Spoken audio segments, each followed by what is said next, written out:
kompilasi hukum Islam Indonesia memakai mazhab Syafi'i. Jangan pernah ada toleransi dalam bidang menikah beda agama. Oh, itu Ustaz Somad itu intoleran. Dia gini, kalau memang sudah yakin Islam benar, kenapa tidak bersahadat hari ini? Kenapa harus nunggu nanti? Ini menunjukkan kebohongan orang di dalam hatinya. Kalau dia itu nanti, kalau mau nikah saya akan mau masuk Islam. Berarti nikahnya hanya, masuk Islamnya hanya ingin menikah saja, saat ini menikah. Ilahi nas tulil firdausi ahla. Apa hukum nikah beda agama dalam Islam?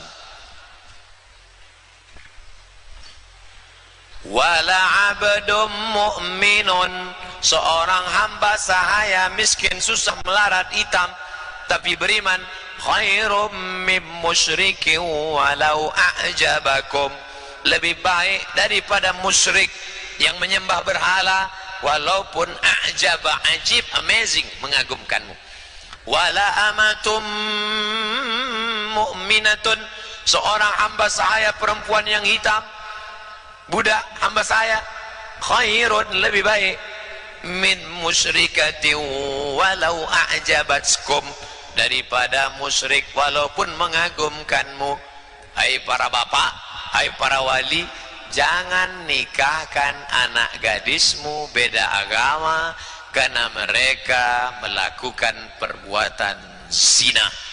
Dalam hukum Islam, yang sudah sempat menikah karena tidak tahu hukum, automatically kalau beda agama berlaku hukum fasah.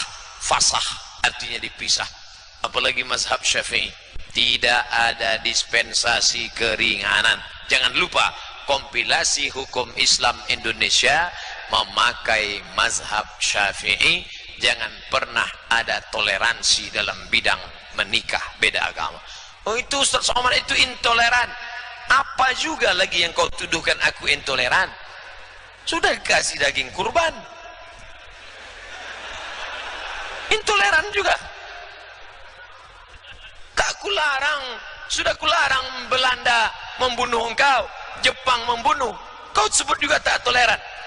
Ada masanya kita tegas, ada masanya kita lunak. Dalam masalah memperjuangkan NKRI dari penjajahan, kita semua sepakat bersama. Dalam rangka menjaga ketertiban Pileg, Pilpres, kita bersama. Tapi dalam masalah makanan, dalam masalah ritual, dalam masalah nikah, Al-Quran jelas, hadis jelas, jangan pernah nikah beda agama. Saya pada saat lunak, pada saat lembut, pada saat lentur, tapi pada saat tegas, kita harus tegas. Keras tak boleh, tegas mesti ada. Setuju? Jawabannya adalah tidak boleh tadi ada kalimat trauma kepada suku. Suku Batak banyak orang soleh, suku Jawa juga banyak orang soleh. Tapi suku Batak ada orang jahat, suku Jawa juga ada orang jahat. Nggak ada urusan dengan suku. Agama Nabi Muhammad untuk semua suku. Jadi nggak ada kita punya trauma kepada suku, nggak ada. Kita banyak kenal orang Batak yang baik-baik juga ada. Jangan menganggap orang itu jelek semuanya, itu nggak dibenarkan. Kemudian jika kepada semuanya nasihat umum kepada siapapun. Apakah Anda seorang laki-laki muslim atau wanita muslimah? Jika ada orang di luar jalur agamamu, non-muslim atau non-muslimah, ingin menikah denganmu dan dia berjanji akan mau masuk Islam, jangan mau. Sebab agama itu keyakinan di dalam hati. Kalau yakin hari ini, nanti juga yakin. Kalau tidak ada hari ini yakin, nanti nggak ada. Dia gini, kalau memang sudah yakin Islam benar, kenapa tidak bersahadat hari ini? Kenapa harus nunggu nanti? Ini menunjukkan kebohongan orang di dalam hatinya. Kalau dia itu nanti, kalau mau nikah, saya akan mau masuk Islam. Berarti nikahnya hanya, masuk Islamnya hanya ingin menikah saja, saat ini menikah. Maka jangan dituruti, jangan mau. Lah permasalahannya tadi kisahnya sudah mulai senang. Itu loh repotnya orang. Sampai orang tuanya yang punya niat baik untuk menjaga, malah mau dilawan dan sebagainya. Anda salah. Anda mendahulukan rasa senang itu sendiri. Dan kami ingatkan kepada siapapun, biarpun Anda seorang laki-laki mau nikah dengan seorang wanita yang non-muslim. Jangan mau kecuali dia betul-betul sudah masuk Islam. Oh, kok seperti itu? Kenapa? ini adalah masa depannya panjang. Dan kami himbau juga kepada kaum Kristiani dan yang lainnya, hendaknya menikah dengan orang seagama biar lebih mudah harmonisnya itu.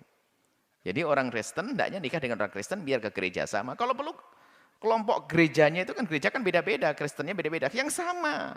Kami nasihati kepada orang di luar Islam juga. Kalau Anda Kristen, Protestan atau Kristen Katolik, Kristen ini, hendaknya Anda semuanya yang sama. Bahkan perlu gurunya itu yang sama supaya mudah untuk pertemukan. Nasihat orang Nasrani juga. Jadi nggak perlu deh orang Nasrani itu berangan-angan menikah dengan orang Muslim. Repot nanti menyesuaikannya. Yang satu pergi ke masjid, yang satu pergi ke gereja. Nggak enak. Maka ini nasihat umum demi kebahagiaan. Begitu juga Anda sebagai seorang Muslim menikahlah dengan wanita Muslimah. Permasalahan adalah gara-gara senang dulu. Ini repot. Sudah lupa Allah akhirnya. Jangan mengatakan, kan saya laki-laki. Laki-laki, siapa yang bisa menjamin umurmu panjang? Baru menikah 2 bulan, istrinya hamil. Yang baru mau masuk Islam tadi, atau masuk Islamnya pura-pura hamil. Laki-laki meninggal, anaknya jadi apa yuk? Jadi ikut agama ibunya pada akhirnya, seperti itu. Makanya jangan main-main urusan begini. Kok kayak sudah tahu umurnya panjang, bakal bisa sendiri. Saya kan laki-laki bisa ngatur. Oh jangan begitu. Apalagi seorang wanita. Jangan mudah menikah dengan seorang laki-laki yang ingin pindah agama gara-gara menikah. Ini bisa berpindah-pindah pada akhirnya. Kecuali masuk Islam dulu. Sudah terbukti kiprahnya dalam Islam, sholatnya ininya, baru hebat Anda membawa mereka. Menikah dengan mereka, iya boleh. Karena apa? Sudah terbukti seperti itu. Jadi jangan mudah. Oh saya niatnya dakwah, ya dakwah kan sekarang. Kalau masuk Islam nggak usah nanti. Kalau memang Anda punya keyakinan Islam benar, masuk Islam.